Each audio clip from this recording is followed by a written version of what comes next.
Hello मित्रों, सुनाइए कैसे हो आप सभी लोग। उम्मीद करता हूं सभी लोग बहुत अच्छे हैं और हमेशा बहुत अच्छे रहे।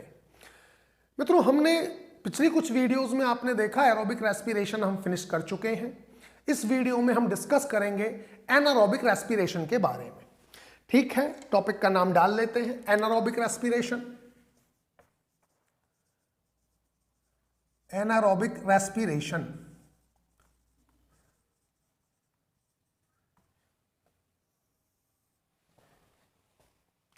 हम देखेंगे कि अगर सेल को ऑक्सीजन नहीं मिलती, अगर ऑक्सीजन नहीं मिल रही है, ऐसा एनवायरनमेंट मिल रहा है सेल को, तो सेल रेस्पिरेशन कैसे करेगी और कौन सा करेगी। तो मित्रों, मैं पहले भी बता चुका हूं, अगर ऑक्सीजन एब्सेंट है एनवायरनमेंट में तब एनारोबिक रेस्पिरेशन चलेगा। एरोबिक रेस्पिरेशन में आपने देखा कि क्यों एरोबिक रेस्पिरेशन में ऑक्सीजन की नीड थी। मित्रों, एरोबिक रेस्पिरेशन को कंप्लीट करने के लिए आपने देखा ऑक्सीजन की नीड थी, और उस ऑक्सीजन का यूज कहां पे हो रहा था ये भी आपने देखा कि माइटोकॉन्ड्रिया के अंदर ऑक्सीजन का यूज हो रहा था, क्योंकि एरोबिक रेस्पिरेशन में ऑक्सीजन ही फाइनल एक्सेप्टर होता है इलेक्ट्रॉन का, जो इलेक्ट्रॉन कार्बन से निकाली गई थी। भाई, ग्लूकोज से निकाले या कार्बन के किसी प्रोडक्ट से निकाले, क्योंकि कार्बन को रिड्यूस करके ही ग्लूकोज बनवाया गया था। ठीक है ना। और इन्हीं चीजों से इलेक्ट्रॉन निकाला गया और फाइनली दिया किसको गया था, माइटोकॉन्ड्रिया में ऑक्सीजन को दिया गया था। मतलब एरोबिक रेस्पिरेशन में फाइनल एक्सेप्टर जो इलेक्ट्रॉन का होता है वो मित्रों ऑक्सीजन होती है। लेकिन हम देखेंगे एनारोबिक रेस्पिरेशन के केस में जो फाइनल एक्सेप्टर होगा इलेक्ट्रॉन का, वो ऑक्सीजन नहीं होगा, वो ऑक्सीजन की बजाय खुद CO2 खुद होती है। इसलिए अगर हम एरोबिक रेस्पिरेशन की बात करें तो एरोबिक रेस्पिरेशन में इलेक्ट्रॉन डोनर जो है वो CO2 है और इलेक्ट्रॉन एक्सेप्टर जो है वो ऑक्सीजन है, जिसकी वजह से एरोबिक रेस्पिरेशन एक इंटरमॉलिक्यूलर प्रोसेस हो जाता है। दो मॉलिक्यूल्स के बीच में होने वाला प्रोसेस है, इंटरमॉलिक्यूलर प्रोसेस बोलेंगे एरोबिक रेस्पिरेशन को। जबकि जो एनारोबिक रेस्पिरेशन है, एनारोबिक रेस्पिरेशन एक इंट्रामॉलिक्यूलर प्रोसेस है। CO2 का ही इलेक्ट्रॉन निकाला जाएगा और CO2 को ही दे दिया जाएगा इन एनारोबिक रेस्पिरेशन के अंदर। ठीक है मित्रों, अब आते हैं बातों पे। तो मित्रों, ये बातें तो मैंने बता दी एरोबिक रेस्पिरेशन में क्या है, कैसे है, होता क्या है, ये देखिए आप। मित्रों, एरोबिक रेस्पिरेशन में एक स्टेप ऐसा होता है, कॉमन है, जो दोनों में होगा, चाहे रेस्पिरेशन एनारोबिक चलो चाहे रेस्पिरेशन एरोबिक चले, एनारोबिक चले, दोनों में ही होगा, वो है ग्लाइकोलाइसिस। आपने देखा जो ग्लूकोज है, ग्लूकोज वो ग्लाइकोलाइसिस के दौरान ब्रेकडाउन होता है उसका पायरुवेट मॉलिक्यूल के अंदर।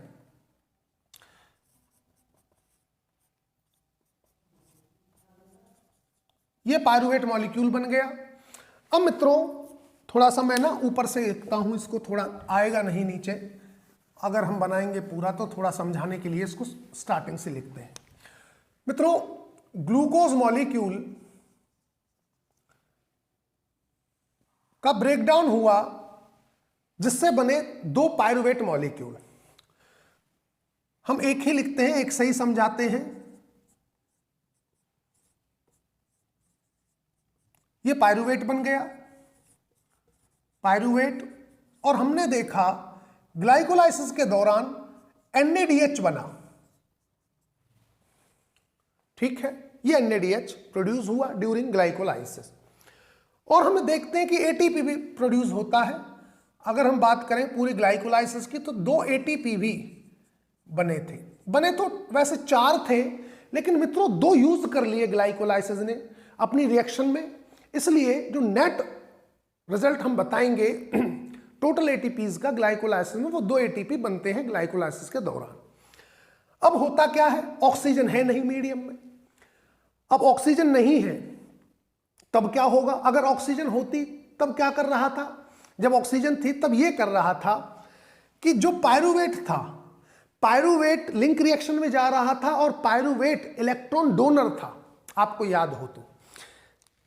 भाई पायरू ऑक्सीजन अगर है तब तो कंप्लीट ब्रेकडाउन होगा, आप ये जानते हो, क्योंकि एनारोबिक रेस्पिरेशन अगर होता है तो इनकम्प्लीट ब्रेकडाउन होता है और जिसका रिजल्ट केवल 2 एटीपी का फॉर्मेशन होता है।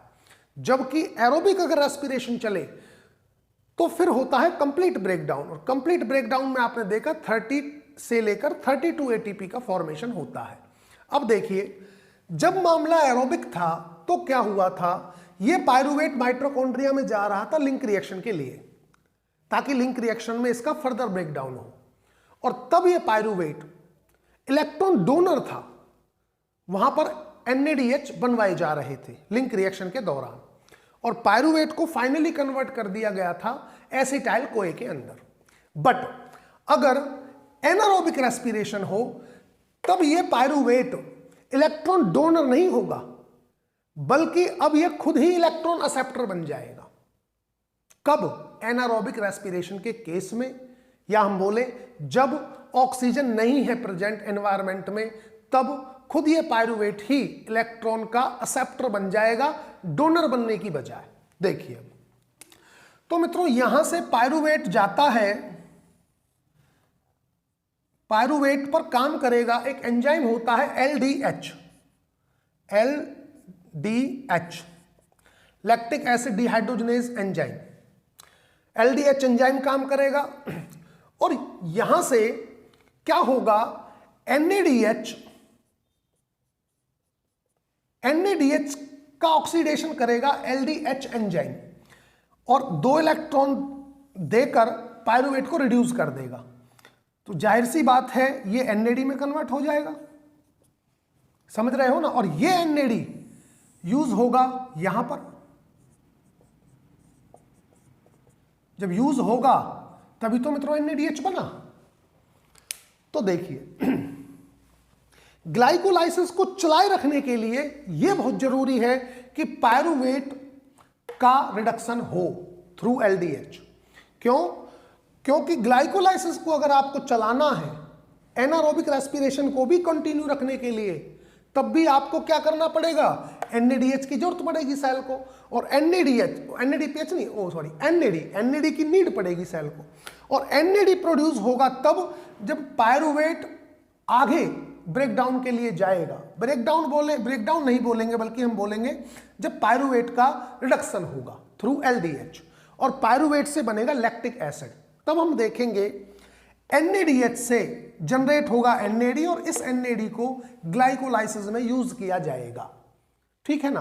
अब मान लो मित्रों, अगर आप इस स्टेप को रोक देते हो, पायरूवेट से लैक्टिक एसिड नहीं बनाते, तो जाहिर सी बात है NADH से NAD भी नहीं बनेगा, और अगर NAD नहीं बनेगा सेल के अंदर, तो जो ग्लाइकोलाइसिस चल रही थी, ग्लूकोज जिसमें पायरूवेट में टूट रहा था, इस रिएक्शन को NAD चाहिए ताकि NAD को रिड्यूस करके NADH बना सके, और NAD बन नहीं रहा क्योंकि एनारोबिक सेल ने ये वाला पाथवे अगर रोक दे तो NAD तो नहीं बनेगा, और NAD नहीं बनेगा तो यहां NAD जाएगा नहीं, और यहां NAD नहीं जाएगा तो ग्लाइकोलाइसिस मित्रों स्टॉप हो जाएगी।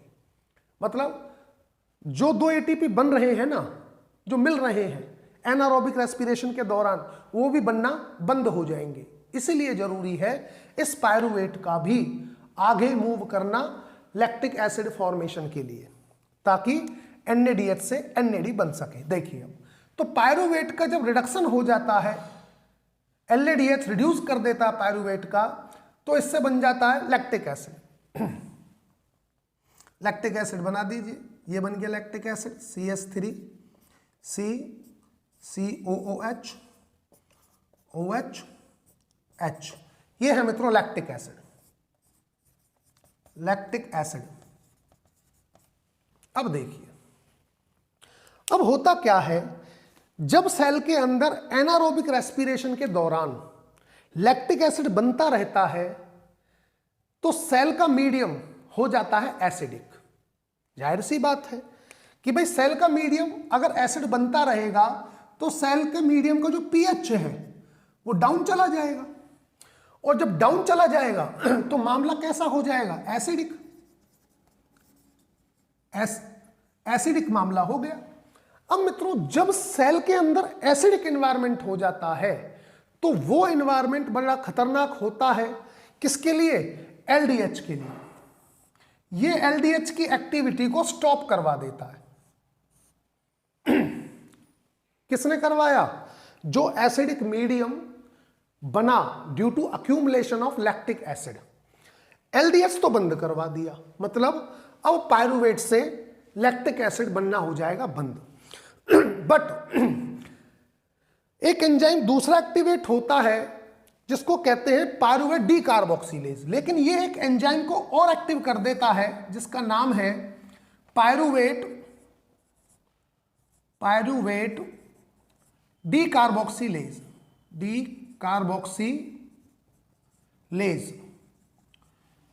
ये एंजाइम क्या करता है? इस पायरुवेट को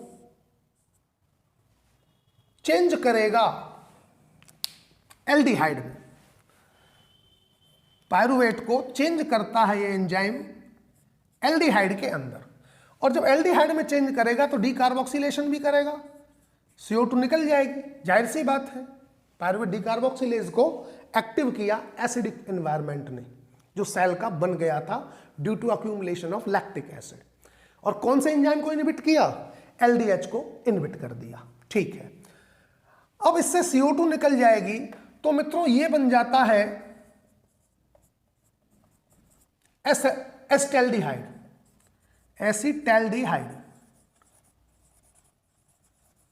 ये एसिटैल्डिहाइड बन गया। अब एसिटैल्डिहाइड पर एक्शन करता है alcohol dehydrogenase enzyme. Alcohol dehydrogenase alcohol dehydrogenase क्या करता है? NADH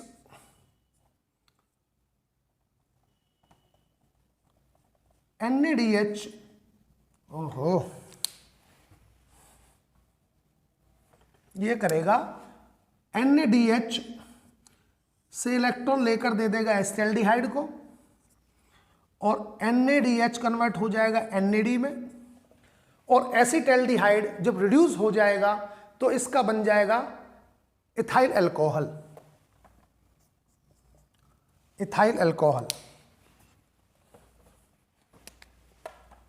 C2H5OH, ethyl alcohol.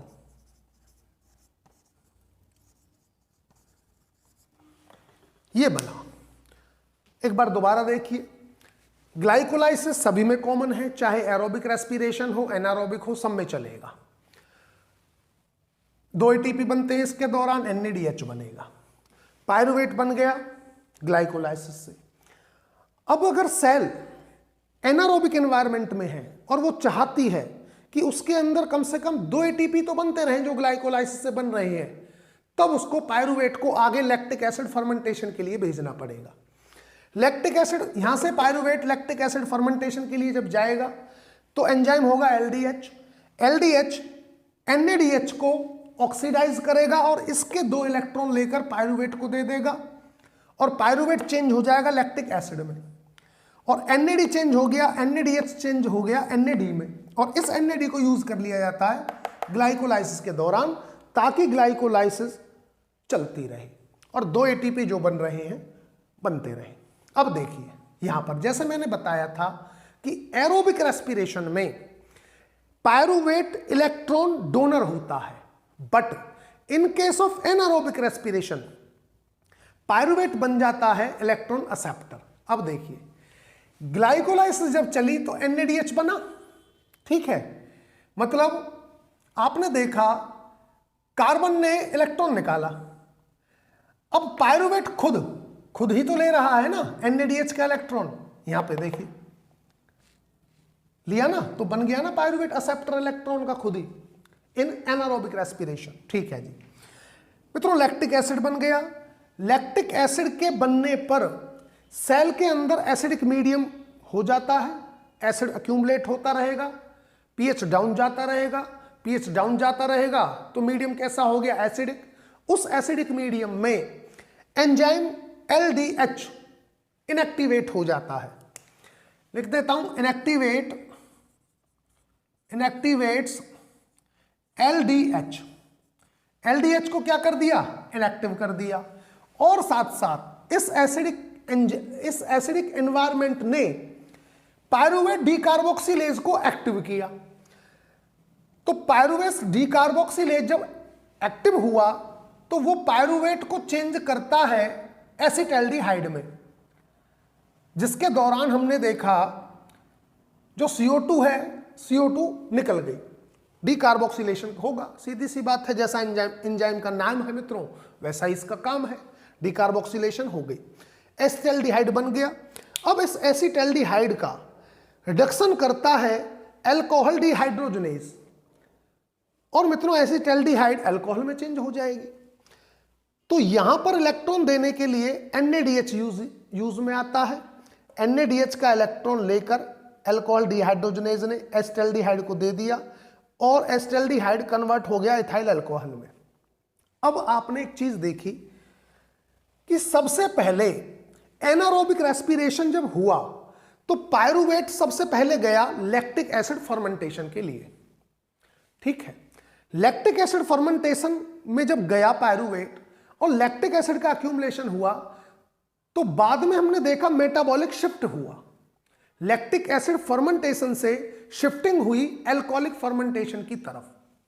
ये देखिए भाई, ये तो बंद हो गया, लैक्टिक एसिड फर्मेंटेशन बंद, शिफ्ट कहां हुआ मेटाबॉलिज्म, अल्कोहलिक फर्मेंटेशन की तरफ। तो ये यहां से भी क्वेश्चन आता है कि कौन सा शिफ्ट किधर हुआ। तो याद रखना मित्रों, एनारोबिक रेस्पिरेशन में जो पहला वाला होता है वो होता है लैक्टिक एसिड फर्मेंटेशन, और जब लैक्टिक एसिड फर्मेंटेशन शिफ्ट हो जाता है अल्कोहलिक फर्मेंटेशन में due to accumulation of lactic acid in the cell, ये याद रखना, ठीक है।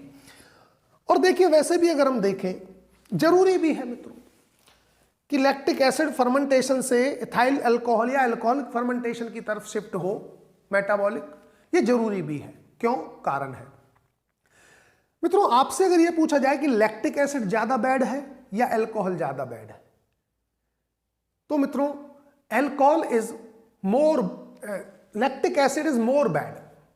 ध्यान रखना, दोनों के कंपैरिजन में अगर पूछा जाए कि लैक्टिक एसिड में से और अल्कोहल में से कौन सा ज्यादा बैड है, तो lactic acid is more bad than alcohol. मित्रों इसका मतलब ये नहीं है कि अल्कोहल बैड नहीं है, बैड अल्कोहल भी है। मैं अल्कोहल को कोई अच्छा नहीं कह रहा हूं, कभी पता लगे शाम को ही लेकर बैठ गए अल्कोहल, ऐसा नहीं है कुछ, ठीक है ना। अल्कोहल भी बैड है, लैक्टिक एसिड भी बैड है, but lactic acid is more bad comparative to alcohol. क्यों, क्योंकि अल्कोहल एवोपरेट हो जाएगा, वोलेटाइल कंपाउंड है, एवोपरेट हो जाएगा, तो अल्कोहल तो सेल से उड़ जाएगा, कोई टेंशन नहीं है। लैक्टिक एसिड नहीं उड़ेगा सेल से, इसलिए अल्कोहल जो है is less bad comparative to lactic acid, और जो जरूरी था मेटाबॉलिक ये शिफ्ट हो जाना। अब मित्रों अब होता क्या है,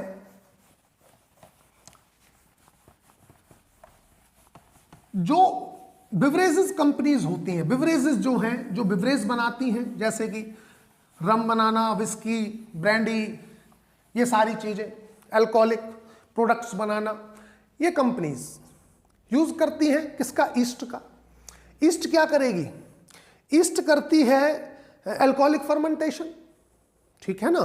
जब अल्कोहलिक फर्मेंटेशन करेगी, और क्योंकि फाइनली तो अल्कोहलिक फर्मेंटेशन ही हो रहा है मित्रों, तो अल्कोहलिक फर्मेंटेशन में बनाएंगे वो अल्कोहल, ठीक है। और वो अल्कोहल जो होती है वो ईस्ट के लिए एंटीबायोटिक का काम करती है।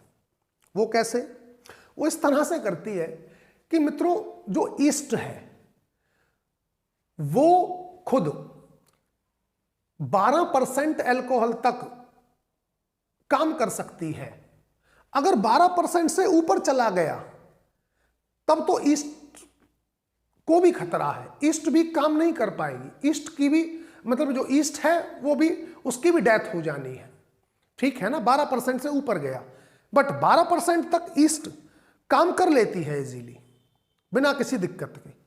बट जो अदर माइक्रोब्स हैं वो 6% से ज्यादा अल्कोहल पर काम कर ही नहीं सकते। मतलब 6% से ऊपर अल्कोहल का लेवल गया तो उनके लिए डेंजरस होती है other microbes other than east, ठीक है ना। तो इसलिए ईस्ट के लिए जो अल्कोहल है वो एक एंटीबायोटिक का काम कर रही है। इसलिए मित्रों आप देखोगे कि जो जैसे बियर है, तो बियर जो बनती है वो प्योर फर्मेंटेशन से है, ऐसा नहीं है कि डिस्टिलेशन से बनाया जाता है उसको। इसलिए बियर के अंदर आप देखोगे 12% तक अल्कोहल होती है, 12% अल्कोहल होती है बियर के अंदर। और आप जो और प्रोडक्ट्स देखोगे बिवरेजेस के, जैसे कि आप रम देखो, ब्रांडी देखो, विस्की देखो, उनके अंदर अल्कोहल का लेवल ज्यादा होता है, ज्यादा परसेंटेज होती है। उसका कारण क्या है कि वो जो बिवरेजेस हैं जैसे रम, ब्रांडी, विस्की, ये डिस्टिलेशन प्रोसेस के थ्रू बनाए जाते हैं। डायरेक्टली फर्मेंटेशन का प्रोडक्ट नहीं होता, वो डिस्टिलेशन से होता है। वो उसको मतलब एक तरह से फिल्ट्रेशन से, ठीक है ना, कंसंट्रेटिंग मैकेनिज्म से वो तैयार किए जाते हैं, जिनके अंदर 12% से ज्यादा अल्कोहल होती है। और बियर के अंदर 12 होती है, तो वो डायरेक्ट इसका जो है फर्मेंटेड उसी से बना दी जाती है। तो मित्रों ये था एनारोबिक रेस्पिरेशन के बारे में जो भी आपको समझाया। बाकी कोई दिक्कत है, कोई चीज समझ में नहीं आती है, तो आप कमेंट बॉक्स में लिखकर मुझे जरूर दें, ताकि मैं आपको उसको करा सकूं। इसी टॉपिक के साथ मित्रों जो चैप्टर था रेस्पिरेशन वो अब फिनिश हो जाता है। हमने इस चैप्टर के अंदर दोनों ही रेस्पिरेशन को डिस्कस कर लिया। हमने एरोबिक रेस्पिरेशन किया पहले डिस्कस, फिर हमने एनारोबिक किया, और फिर हमने ये भी देखा कि कौन सी ऐसी चीज है जो दोनों रेस्पिरेशन में कॉमन है। वो है मित्रों ग्लाइकोलाइसिस। अब देखिए एक चीज और बतानी है आपको। जब एनारोबिक रेस्पिरेशन होता है, एनारोबिक रेस्पिरेशन बोले तो इनकम्प्लीट ब्रेकडाउन ऑफ फूड, तो कितने एटीपी बने? 2 एटीपी बने। और वो भी कैसे बने? क्योंकि ग्लाइकोलाइसिस कॉमन है, ग्लाइकोलाइसिस उसमें भी होती है। जो 2 एटीपी बने वो ग्लाइकोलाइसिस के जरिए बने। अब आप सोच रहे होंगे कि सर अगर ऐसा है तब तो जो एनारोबिक रेस्पिरेशन है वो तो एनर्जी बहुत कम बनाता है कंपैरेटिव टू एरोबिक रेस्पिरेशन। बिल्कुल ठीक बात है, लेकिन फिर आपका क्वेश्चन है कि सर फिर सेल सर्वाइव कैसे करती है? जो एनारोबिक रेस्पिरेशन कर रही है इतनी कम एनर्जी में कैसे सर्वाइव कर सकती है कंपैरेटिव टू उस सेल के जो एरोबिक है? तो मित्रों इसका आंसर ये है, जो ग्लाइकोलाइसिस है ना वो एक बहुत ही स्लो प्रोसेस होता है। ग्लाइकोलाइसिस जब आप एरोबिक रेस्पिरेशन में देखोगे तो एरोबिक रेस्पिरेशन में ग्लाइकोलाइसिस एक स्लो प्रोसेस है, लेकिन जब एनारोबिक रेस्पिरेशन चलता है तब ये ग्लाइकोलाइसिस 16 टाइम्स बढ़ जाती है। सोचिए ना, 16 टाइम्स बढ़ गई। मतलब अगर एरोबिक रेस्पिरेशन चला और एरोबिक रेस्पिरेशन में हुआ कंप्लीट ब्रेकडाउन, और कंप्लीट ब्रेकडाउन में मान लीजिए 32 एटीपी बने, ठीक है।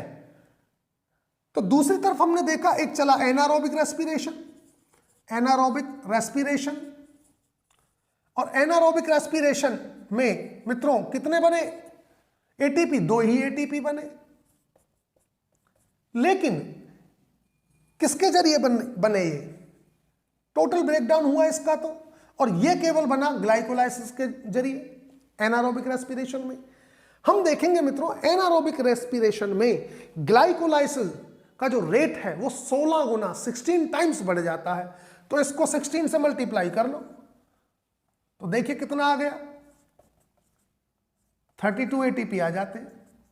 मतलब भले ही एनारोबिक रेस्पिरेशन चल रहा हो, मामला सेल ने फिर भी कंपनसेट कर लिया। वो कैसे कंपनसेट किया? वो कंपनसेट ऐसे किया कि एनारोबिक रेस्पिरेशन के अंदर जो रेस्पिरेशन है वो बहुत फास्टर होती है कंपैरेटिव टू एरोबिक रेस्पिरेशन। और कितनी फास्टर होती है? 16 टाइम्स, 16 गुना, जिसकी वजह से जो रेस्पिरेशन है, एनर्जी की जो रिक्वायरमेंट है वो कंपनसेट हो जाती है, ठीक है ना। तो मित्रों ये था एनारोबिक रेस्पिरेशन के बारे में। इसी के साथ चैप्टर आपका फिनिश हो जाता है रेस्पिरेशन। मिलते हैं फिर नेक्स्ट वीडियो में नेक्स्ट टॉपिक के साथ। अब देखते हैं कौन सा चैप्टर स्टार्ट करते हैं। वैसे डिमांड तो कुछ लोगों की इवोल्यूशन के लिए आ रही है कि सर इवोल्यूशन पढ़ाइए, देखते हैं क्या करना है, ठीक है ना। तो ठीक है मित्रों, कोई दिक्कत है तो जरूर पूछना, मैं जरूर बताऊंगा आपको। कमेंट बॉक्स में लिखकर बताना मुझे कैसी रही क्लास आपकी ये। मिलते हैं मित्रों नेक्स्ट वीडियो में नेक्स्ट टॉपिक के साथ। तब तक के लिए thank you so much. Okay bye मित्रों।